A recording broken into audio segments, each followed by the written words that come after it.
नमस्कार दोस्तों, हम बात करने वाले हैं यहाँ पर टीचिंग टाइप्स ऑफ टीचिंग की। तो यहाँ पर टाइप्स ऑफ टीचिंग कितने प्रकार के हो सकते हैं या स्टेजेस ऑफ टीचिंग कितने प्रकार के हो सकते हैं। तो सबसे पहले हम आपसे बात करेंगे यहाँ पर स्टेजेस ऑफ टीचिंग कितने प्रकार के होंगे, है ना। स्टेजेस ऑफ टीचिंग कितने प्रकार के होते हैं।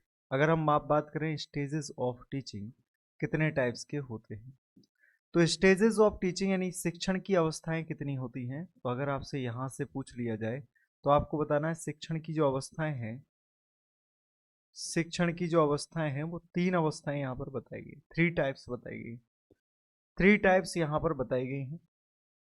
अगर आपसे कहते हैं कि तीन शिक्षण की कौन कौन सी अवस्थाएं होती हैं, तो आप यहाँ पर बता देना कि तीन जो शिक्षण की अवस्थाएं हैं उनमें सबसे पहला जो आता है वो होता है प्री एक्टिव स्टेज। सबसे पहला होता है प्री एक्टिव स्टेज। सबसे पहला होता है प्री एक्टिव स्टेज, जिसे हम कहते हैं पूर्व क्रियात्मक अवस्था। इसे हम नाम देते हैं पूर्व क्रियात्मक अवस्था। इसे हम नाम देते हैं पूर्व क्रियात्मक अवस्था। इसे हम नाम देते हैं पूर्व क्रियात्मक अवस्था। पूर्व क्रियात्मक अवस्था एक ऐसी अवस्था होती है जिसमें बच्चे को क्या होता है, जहां पर एक शिक्षक जो है पढ़ाने की तैयारी करता है, जैसे लेसन प्लान बनाता है, टीचर की व्यू रचना बनाता है, कैसे पढ़ाना, ये पूरा का पूरा प्लानिंग यहाँ पर की जाती है। एक होता है आपका कौन सा, इंटरैक्टिव स्टेज। कौन सा होता है, इंटरैक्टिव स्टेज होता है।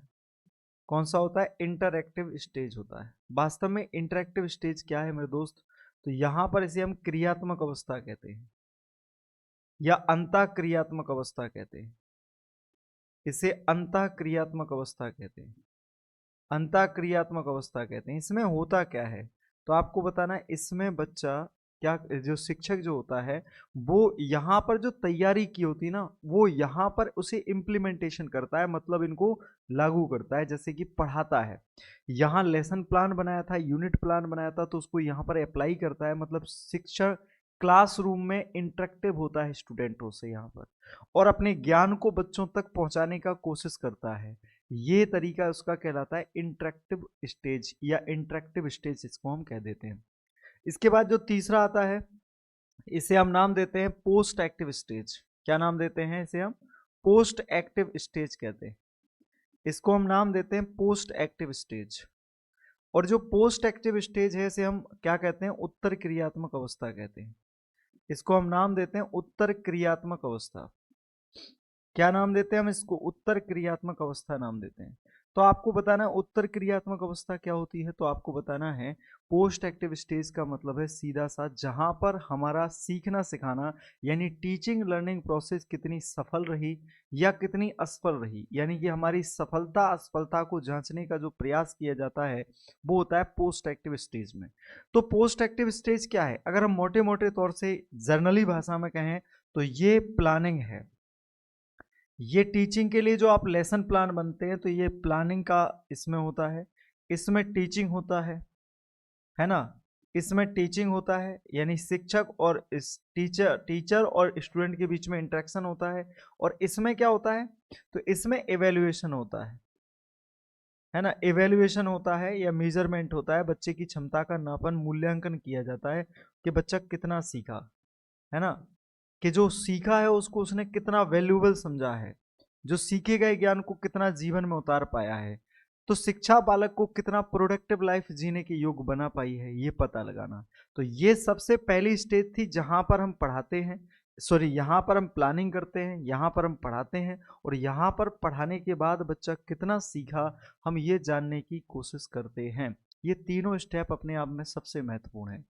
अगर ये नहीं होता तो ये बेहतर नहीं हो पाता, और अगर ये नहीं होता तो इसका कोई मतलब नहीं था, और ये नहीं होगा तो इसका भी कोई मतलब नहीं होगा जब तक हम ये नहीं जानेंगे कि बच्चा कितने बेहतर ढंग से सीख रहा है।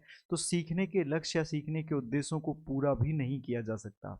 मतलब सीधा सीधा सा बात करें तो स्टेजेस ऑफ टीचिंग क्या है, तो टीचर की इफिशियंसी, टीचर की प्रभावशीलता या टीचर का कितना बेहतर टीचिंग लर्निंग प्रोसेस। कहते हैं शिक्षण एक कार्य है, अधगम एक उपलब्धि है। जहां शिक्षण अधिगम प्रक्रिया में, टीचिंग लर्निंग प्रोसेस में, जहां शिक्षण अधिगम प्रक्रिया में शिक्षण एक कार्य है, अधिगम एक उपलब्धि है। जहां शिक्षण अधिगम प्रक्रिया में शिक्षण अगर केंद्रीय लक्ष्य है, अगर शिक्षण केंद्रीय बिंदु है तो अधिगम इसका केंद्रीय लक्ष्य है। यानी जहां शिक्षण होता है वहां अधिगम अवश्य होता है, और जहां अधिगम होता है वहां विकास अवश्य होता है, डेवलपमेंट अलग होता है। तो ये सब चीजें एक दूसरे से जुड़ी हैं। और कहते हैं ना समझ वयस्क संसार बालक के विकास के लिए खतरा है।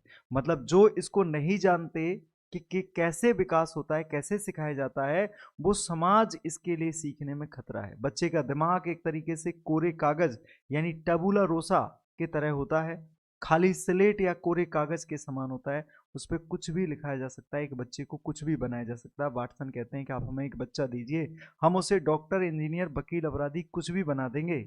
और हमारे यहाँ के चाणक्य जी ने एक बच्चे को 1000 दीनार में खरीदा और उस समय तक्षशिला विश्वविद्यालय में पढ़ाया, भारत का सम्राट बनाया चंद्रगुप्त मौर्य। यानी एक बच्चे को कुछ भी बनाया जा सकता है अगर बस हुनर है बनाने वाले की। बच्चे के टीचर एक माली की तरह होता है, और बच्चे उस माली के एक फुलवारी या कह सकते हैं बाग के समय होता है। तो इसमें सबसे बड़ा रोल टीचर का होता है। टीचर कैसे ट्रेनिंग करता है। एक बच्चा अगर असफल हो गया तो इसका मतलब है कि टीचिंग लर्निंग प्रोसेस फेल हो गई। इसका मतलब है कि आपने सीखने सिखाने में कोई कमी रख दी। अगर कोई बच्चा असफल होता है तो इसका एक ही मतलब है कि आप उसे सही तरीके से ट्रेनिंग नहीं दे पाए। मतलब कोई भी बच्चा असफल नहीं होता है, मतलब कोई भी बच्चा मंदबुद्धि नहीं होता था। मंदबुद्धता का तो ये दर्शाती है कि बालक की ज्ञान इंद्रियों या कर्म इंद्रियों को उचित रूप से प्रशिक्षण प्राप्त नहीं मिला, है ना। तो ये मारिया मोंटेसरी कहती हैं। जॉन डी भी कहते हैं शिक्षा बालक के लिए बनी है, बालक शिक्षा के लिए नहीं बना। शिक्षा बालक के लिए है, बालक शिक्षा के लिए नहीं है। शिक्षा का एकमात्र लक्ष्य बालक की सर्वांगीण शक्तियों का विकास करना है, मतलब होलिस्टिक डेवलपमेंट करना है। ऐसी ही बेहतरीन जानकारी के लिए, इतना ही बेहतर कंटेंट पाने के लिए आप हमसे जुड़ सकते हैं CUT PG एग्जा क्लासेस में। जय हिंद दोस्तों।